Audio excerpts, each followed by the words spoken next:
Welcome to our step-by-step guide on integrating CustomGPT into your Gitbook site. Step 1. Find your sitemap. You can find your sitemap at www.yourdomain.com/sitemapindex.xml. Step 2. Create a CustomGPT agent. Sign into your CustomGPT app and start a new project. Create project. Add your sitemap and name it. Click on Create Project. Step 3. Copy embed code.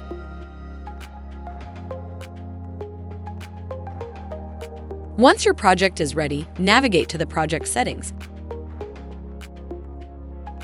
Click on Sharing. Click on Embed Code and copy the code. You can easily paste this code into your website settings. Curious about how it looks? Let's ask CustomGPT some questions and see how it responds.